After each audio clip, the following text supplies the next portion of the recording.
My name is Salma Rahim, and for most of my life, I considered myself a devoted wife, mother, and believer. I lived in Dearborn, Michigan, where my days revolved around raising my 2 children, supporting my husband, Yusuf, and following the religious principles I had grown up with. From the outside, my life seemed perfect. Our home was filled with laughter, the smell of warm spices from the kitchen, and the love of a close-knit family. I was dedicated to my faith, attending prayers, observing rituals, and teaching my children the values and traditions I had been taught. But deep down, I was struggling. As I got older, I began to question things I had never dared to question before.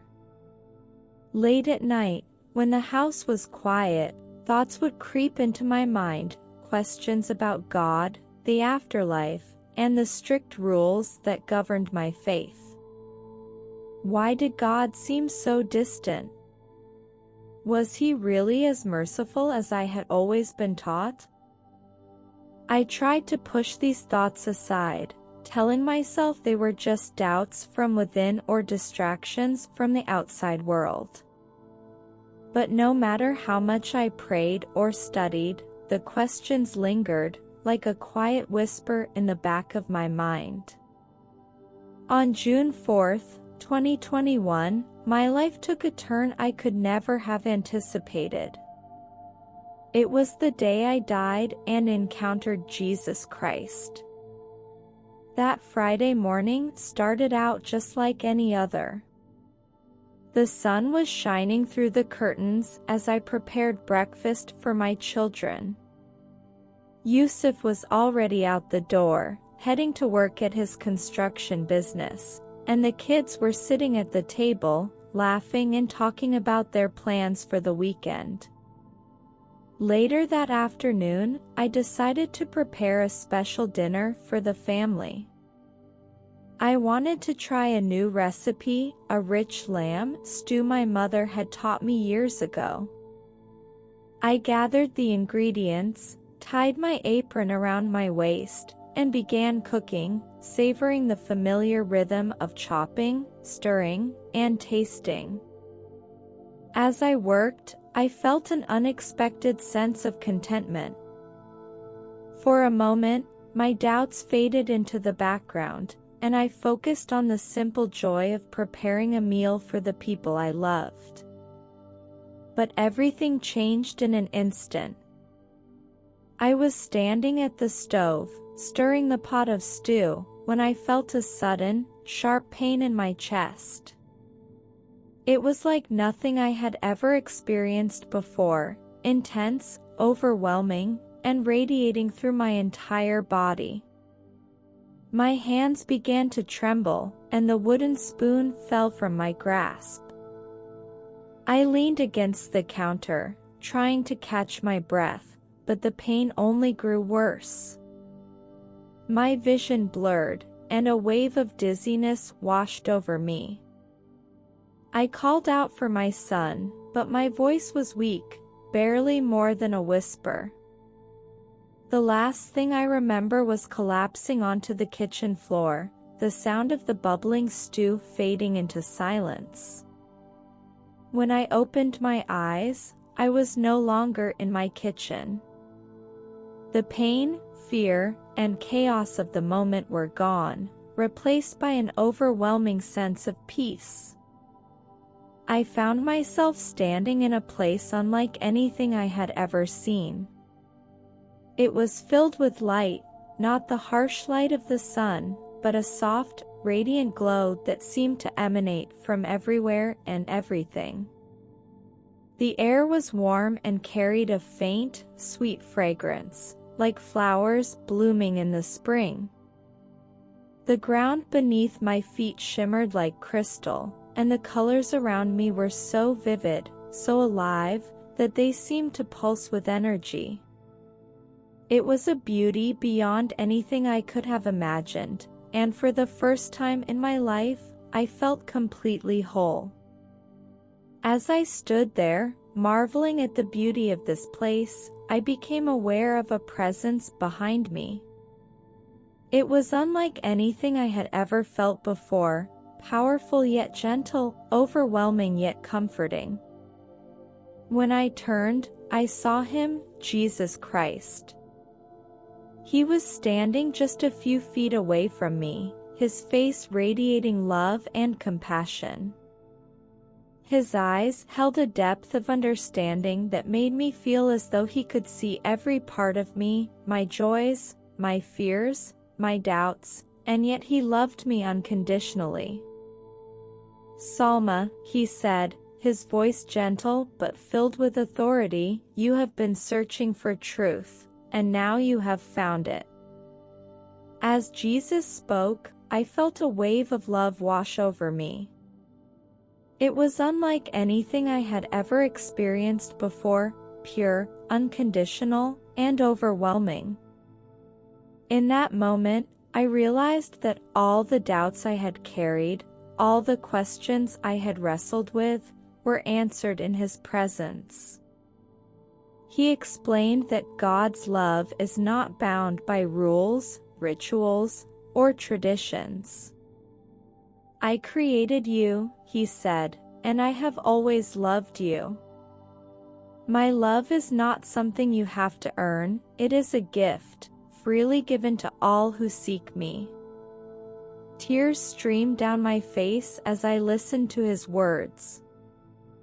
For so long, I had struggled to feel close to God, believing that I needed to do more, be more, to earn his favor. But in that moment, I understood that his love had been with me all along, waiting for me to accept it. As I stood in the presence of Jesus, overwhelmed by his love and grace, he gently placed his hand on my shoulder.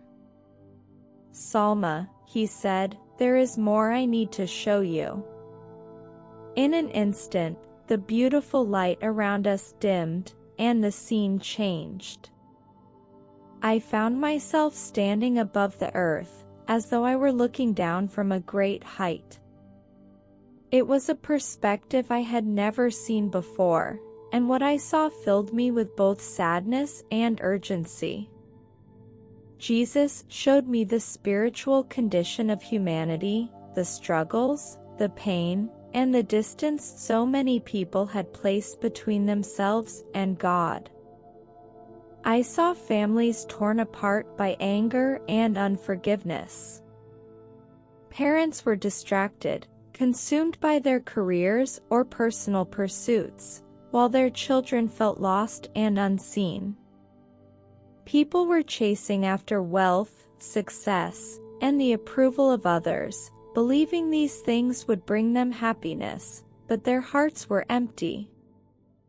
I saw people drowning in fear and anxiety, searching for peace in all the wrong places.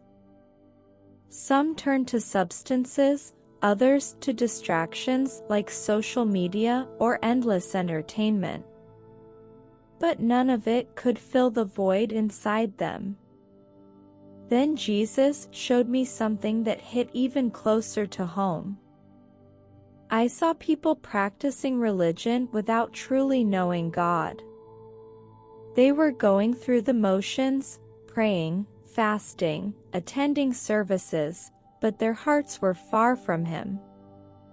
"They honor me with their lips, but their hearts are far from me," Jesus said, quoting scripture.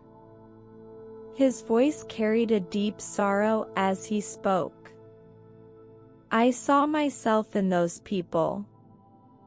For so many years, I had focused on following the rules and traditions I had been taught, believing that this was the way to earn God's favor. But in doing so, I had missed the heart of who he is, a loving father who desires a relationship with his children, not just their rituals. Jesus explained that true faith isn't about checking off a list of religious duties. It's about knowing him, seeking him, and allowing his love to transform every part of our lives. As I watched these scenes unfold, my heart grew heavy with the weight of humanity's struggles. But Jesus didn't leave me in despair. Instead, he showed me something that filled me with hope. I saw pockets of light scattered across the earth. These lights represented people who truly knew him, who lived their lives rooted in his love and truth. They were the ones who prayed, who forgave, who reached out to help those in need. "These are my faithful ones," Jesus said, his voice filled with love. "Through them, my light shines in the darkness. And through them, many will come to know me." He explained that even in the midst of a broken world, his love is still at work, drawing people to him. "There is always hope," he said. "As long as there are hearts willing to seek me, the darkness will never overcome the light." After showing me these things, Jesus turned to me with an expression of both love and urgency. "Salma," he said, "I am sending you back. Your time here is not finished. You must tell others what you have seen and remind them of my love." I was overwhelmed by the weight of this mission.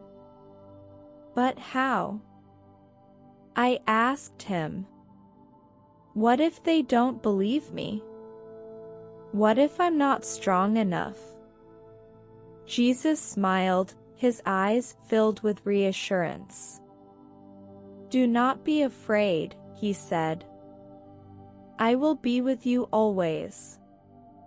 My strength will be made perfect in your weakness." As his words settled in my heart, I felt the scene around me begin to fade. The radiant light dimmed, and the warmth of his presence was replaced by a cold, heavy sensation. I opened my eyes to find myself lying on the kitchen floor. The sound of my children crying and Yusuf's frantic voice filled the air. My chest ached as I gasped for breath, but I was alive. Later, I learned that Yusuf had performed CPR until the paramedics arrived. They said my heart had stopped for nearly 5 minutes, and they couldn't explain how I had survived without brain damage or other complications. But I knew the truth: it was God's hand that brought me back. In the weeks and months after my experience, my life changed completely. I couldn't stop thinking about what I had seen and what Jesus had shown me. The questions and doubts that had once plagued me were replaced by a deep sense of peace and purpose. I began to share my story with family and friends. At first, some were skeptical, unsure how to reconcile my experience with their own beliefs. But as I spoke, I saw how the message of God's love touched their hearts. I started spending more time in prayer, seeking a deeper relationship with Jesus. I no longer saw faith as a set of rules to follow, but as a journey of walking with Him, trusting Him, and allowing His love to guide my life. One of the most important things Jesus impressed upon me during my experience was the urgency of His message. "Tell them," He had said, "that my love is for everyone. Tell them that I am waiting for them to come to me." I realized how many people, like me, had been going through life feeling distant from God, unsure of His love for them. They were searching for something real, something lasting, but they didn't know where to find it.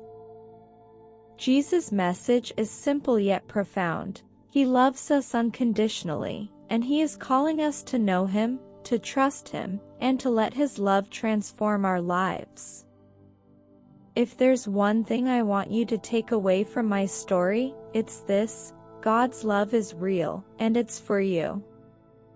You don't have to earn it, and you don't have to be perfect to receive it. All He asks is that you open your heart to Him and seek Him with sincerity.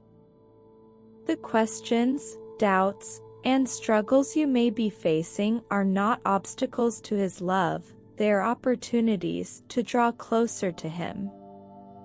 No matter where you are or what you've done, His arms are always open, waiting for you to come to Him. If my story has resonated with you, I encourage you to take the next step. Spend time in prayer, asking God to reveal His love and truth to you. Open your heart to Him and let His peace fill your life.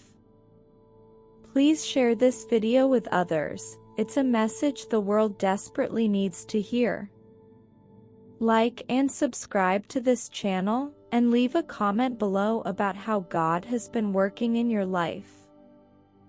Together, we can share His love and bring hope to a world that is searching for it.